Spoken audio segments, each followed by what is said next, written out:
ओम शांति। अव्यक्त बाप दादा मधुवन।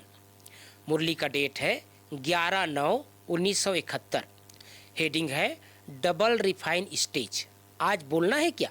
बाबा पूछ रहे हैं आज बोलना है क्या, वह देखना है क्या? देखना ही बोलना नहीं है। ऐसा अनुभव है कि जो कुछ बोलना है वह मुंह से वह ना बोल नैनों से बोले। ऐसा हो सकता है, ऐसा होता भी है। आज यह master knowledgeful, powerful, successful, serviceable की सभा है, तो क्या नैनों से नहीं जान सकेंगे? अपने मन की भावना व बुद्धि के संकल्पों को नैनों से प्रकट नहीं कर सकते? यह भी तो पढ़ाई का पाठ है ना। तो बताओ आज बाप दादा क्या बोलना चाहते हैं? जानते हो ना, मास्टर नॉलेजफुल हो तो यह पाठ जब पढ़ चुके हो तो इसी पाठ का पेपर देने के लिए तैयार हो। महावीर तो हो ही, यह महावीरों का ग्रुप है ना, औरों के बैटरी को चार्ज करने वाले इंचार्ज हैं। बाप दादा तो देख रहे हैं यह सभी नंबरवार पास ग्रुप है ना। तो कई बातों को, कई अनुभवों को देखते पास करते करते पास नहीं हो गए हो। 3 प्रकार के पास हैं, तो इन 3 प्रकार के पास शब्दों में पास होना है। एक होता है कोई बात व रास्ते को पास करना, एक होता है पढ़ाई में पास होना, और नज़दीक को भी पास कहते हैं। नज़दीक अर्थात समीप रत्न। तो 3 प्रकार के पास शब्दों में पास हो। त्रिशूल का तिलक अर्थात तीनों ही प्रकार के पास शब्दों में पास। यह तिलक नहीं दिखाई देता है इस ग्रुप के मस्तक पर, यह त्रिशूल का तिलक आप लोगों को दिखाई देता है। बाप दादा को आज की सभा क्या दिखाई दे रही है जानती हो? अपना साक्षात्कार तो होता है ना, अभी अभी का अपना साक्षात्कार हो रहा है। दादी को बाबा बोल रहे हैं, बड़ी दादी को, देखो यह है साक्षात्कार मूर्त और आप हो साक्षी। तो बताओ इन्हों के ग्रुप का कौन सा एक साक्षात्कार हो रहा है? यह दादी माइक है और दीदी माइट हो। ऐसे यह माइट देती है या माइक बोलता है? बाप दादा को क्या साक्षात्कार हो रहा है? क्यों अभी डबल ताज नहीं है क्या? बाबा हम सबको उस समय की सीन दिखा रहे हैं। आप सबको मालूम है ना, बड़ी दादी और दीदी दोनों हमेशा जब बाप दादा आते थे तो दोनों बाबा के सामने बैठ करके भाई बहनों को संबोधन करते थे। अगर डबल तलकधारी तख्त नसीन राज ऋषि की दरबार देख रहे हैं ना, भविष्य की दरबार तो इस दरबार के आगे फीकी लगती है। अगर अभी अभी अपना संगमयुगी ताज, तिलक और तख्त नसीन पुरुषोत्तम मर्यादा संपन्न स्वरूप देखो और साथ साथ अपना भविष्य स्वरूप भी देखो, तो दोनों से कौन सा स्पष्ट रूप दिखाई देगा? आकर्षण मूर्त, अलौकिक, दिव्य व रूहानी देखने में आएगा। अभी का या भविष्य का तो अपने स्वरूपों का सदा साक्षात्कार करते और कराते रहते हो कि अभी पर्दे के अंदर तैयार हो रहे हो, स्टेज पर नहीं आए हो। वर्तमान समय स्टेज पर किस रूप में रहते हैं? अभी की अपनी स्टेज को कहाँ तक समझते हो? एक है फाइनल स्टेज, तो फाइनल है, फाइन है, रिफाइन है। आजकल मालूम है कि रिफाइन भी डबल रिफाइन होता है। तो अभी रिफाइन है, डबल रिफाइन होना है, वह रिफाइन होना है। एक बार का रिफाइन तो पूरा हो गया ना, अभी डबल रिफाइन होने आए हो। फाइनल की डेट कौन सी है? अगर पहले से नहीं होगी तो आप लोगों के भक्त और प्रजा अपने आपके संपूर्ण स्वरूप का साक्षात्कार कैसे करेंगे? फिर नहीं आपके चित्र की भी टेढ़े बाकी बनाएंगे। अगर आपके संपूर्णता का, फाइनल स्टेज का साक्षात्कार नहीं करेंगे तो चित्र क्या बनाएंगे? चित्र भी रिफाइन नहीं बनाएंगे। तो पहले से अपना संपूर्ण साक्षात्कार कराना है।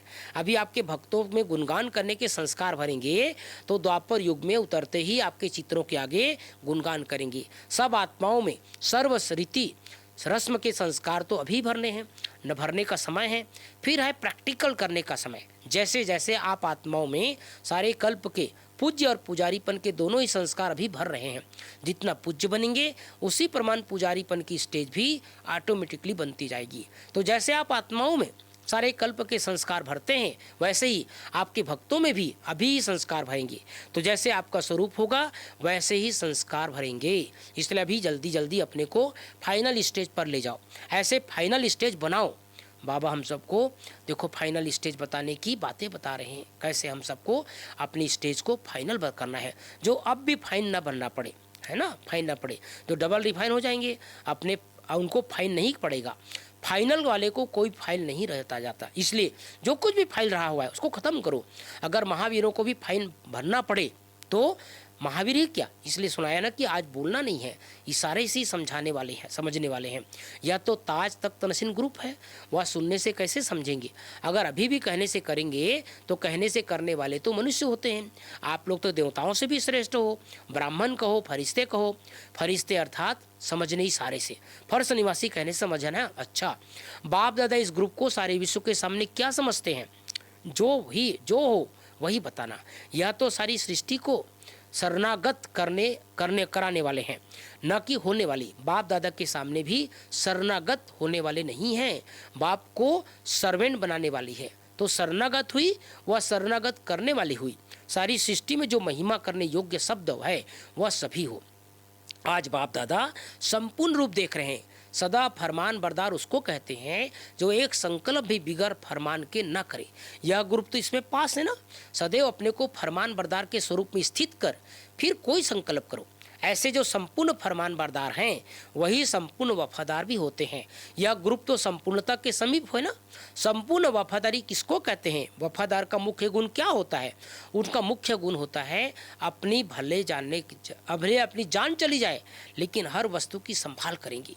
तो कोई भी चीज़ वस्तु व्यर्थ नुकसान नहीं करेगा। अगर संकल्प, शब्द, समय और कर्म इन चारों में से कोई को भी व्यर्थ गंवाते हो वह नुकसान के खाते में जाता है। तो उसको क्या संपूर्ण वफादार कहेंगे। क्योंकि जब से जन्म लिया अर्थात फरमान बरदार आज्ञाकारी बने, ईमानदार बने हैं। एक छोटे से पैसे में भी ईमानदार होता है।